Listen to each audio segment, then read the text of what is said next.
connection to Liberia is actually through my parents. Both my mother and my father were born and raised right here in Liberia before they immigrated to the United States of America.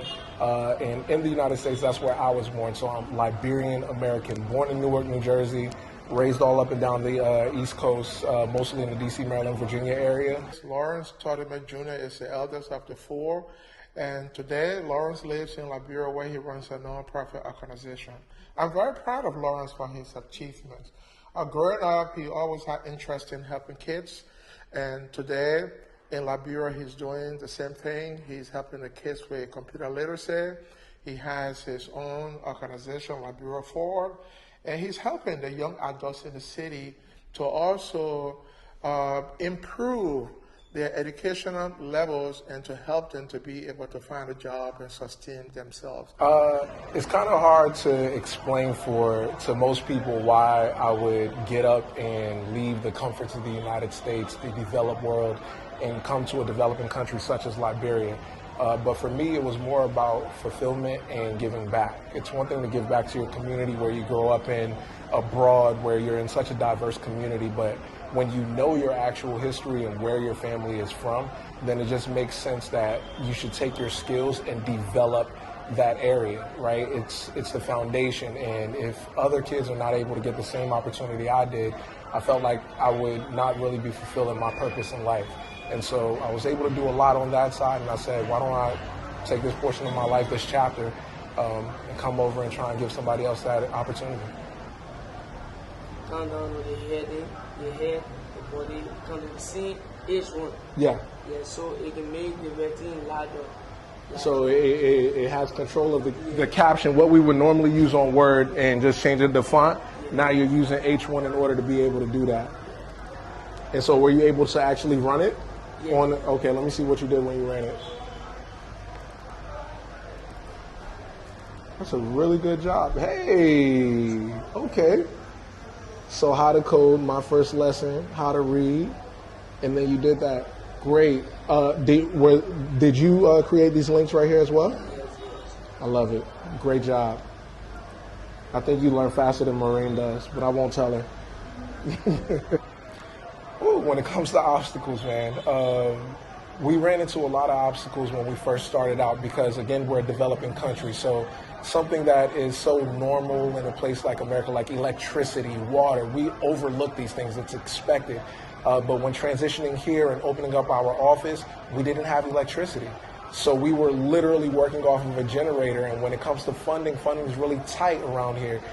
So we were really just making things work. Run the generator for an hour or two, get what you need to get done, and then shut it off. Water, we had to haul water from the wells, the local wells, and then bring them in so we'd be able to flush toilets. Like, these are all challenges that a normal person would come and say, you know what, it's not for me, I can't do it. But it's a passion. And when you know what you're doing it for, it's for a greater good, you look at it as just something to overcome. It's another chapter in your story. And at the end, you get to write how it concludes.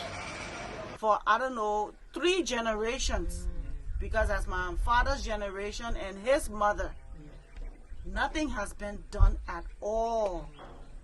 And to see this level of progress, you know, farms and wells and solar lights, and you're doing a very good job. And Kwame, I'm so proud of you. So proud of you that you're leading this effort. As he said, it's family land, but you know, the land is nothing if people are not doing something with it. So all of you are doing something with it, to help each of you and your own families too, to be able to provide food, send your children to school, get medical care. You know, he's got big dreams for here. It's starting off small, but it's gonna grow. So you'll just be patient. You'll continue to do the work with each other. Anybody who wants to join you, as long as they're able to work together with you, you'll continue to do that and support him, because he's got good plans. He's got good plans for you. So you'll continue to work together. They finished the Corvette, Moses? Bro, Moses, what do you think? How you think they did with the Corvettes? I want your honest opinion. Because people are learning and they just did it. It's not correct?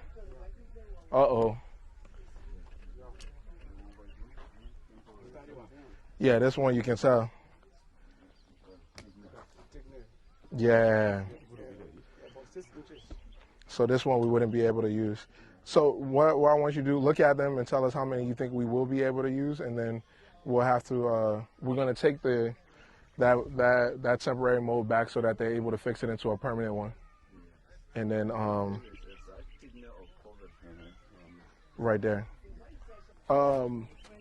These are called covent molds, right? And the covent molds are what pretty much blocks the walls from caving in inside of the well after you dig it. And once they get to a certain point and they bust the water open, they'll move these down into the well, stack them on top of each other, and then y'all plaster it, right? Yeah. Then they'll plaster the inside of it. So then it'll be like a long tube that's going into the water. And it's best to dig it during the dry season, right? Because once you hit water during the dry season, you'll have water year round, right? But if you dig water during the rain season and you get to a certain point, when dry season come around, it might dry up and then you'll have a shortage of water. So for the farm, we want to make sure we have access to water 24/7. And that's why we're bringing the professionals in.